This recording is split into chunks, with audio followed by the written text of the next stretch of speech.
Imagine that. How Dr. Seuss wrote The Cat in the Hat. In 1954 was a great year to be a kid. There were 5-cent donuts and 1-cent lollipops. Rock and roll had just hit the record shops. Bookstores brimmed with exciting new books like Charlotte's Web, The Lord of the Rings, and Horton Hears a Who. 1954 was a great year to be a kid, unless you were trying to learn how to read. For some reason, first graders weren't making the leap from reading to few words to reading a whole book. Grown-ups were stomped. What could the problem be? Kids knew the answer. School readers were just plain boring. A famous writer named John Hersey agreed with the kids. He had an idea for solving the problem and wrote about it in Life magazine. What kids needed was a beginning reader, so exciting that they couldn't stop turning the pages. Who could write a book like that?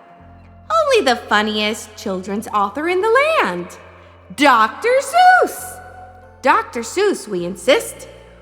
Won't you please write a book that no kid can resist?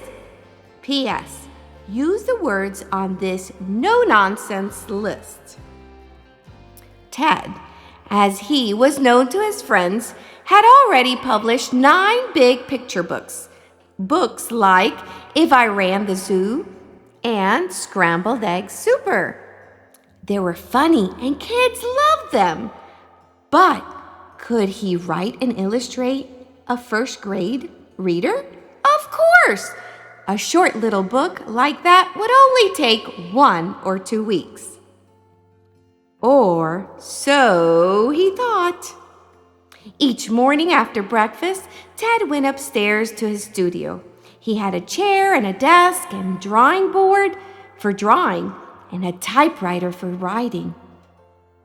He also had a closet full of outlandish hats. When he couldn't think of the right words, a suitable hat was sure to help. Writing a beginning reader was not as simple as it seemed.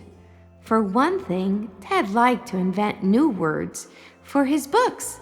Words like oobleeg and ikachat and urka and wombus and hippano humbucus and doobie-doo dunkus.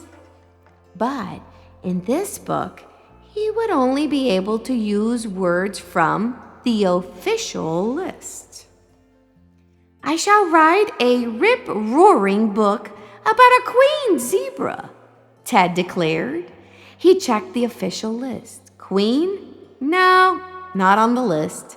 Zebra? No, not on the list. Maybe a book about a bird. I like birds. Bird? Not on the list. No. Ted glared at the list. He spied the word cat, and he spied the word hat. Cat rhymes with hat, so I'll just start with that. He reached for his crayons and his colored pencils. Cat, hat. The cat needed a whizzle-bang story. Ted doodled. His stories often began with a doodle. He daydreamed.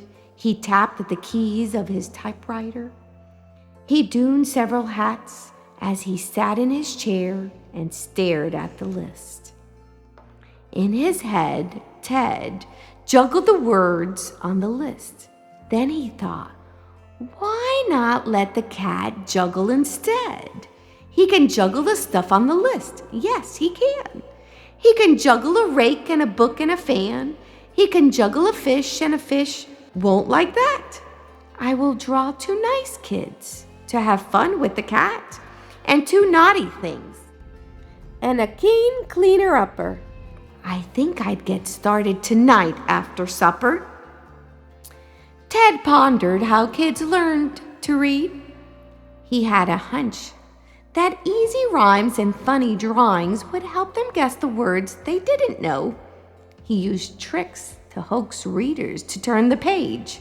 For example, he put the word bump in huge letters at the top right edge of the page 5. What made the bump sound?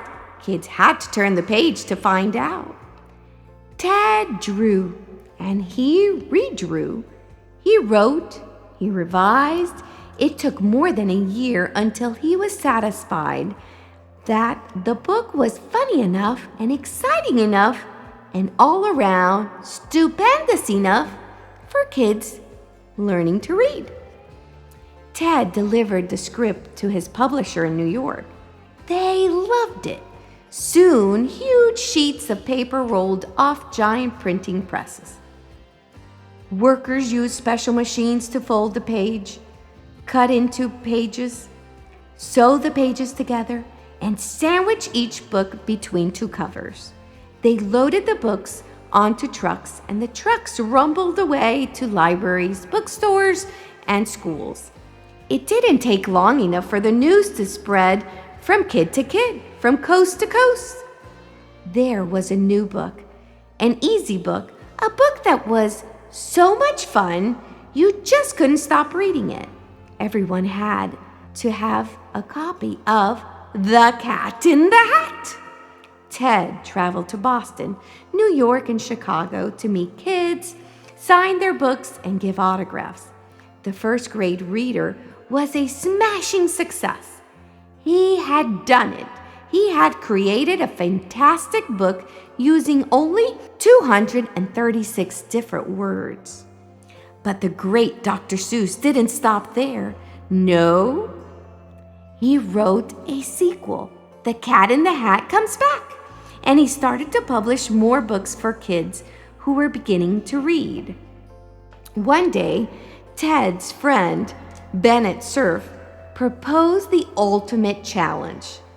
He bet that Ted couldn't write a beginning reader using only 50 different words. Only 50 different words. Could he? Would he? Yes, in fact, he could do it here or there. He could do it anywhere with the help of a clever young fella named Sam I Am. A whopping big serving of green eggs and ham. Imagine that.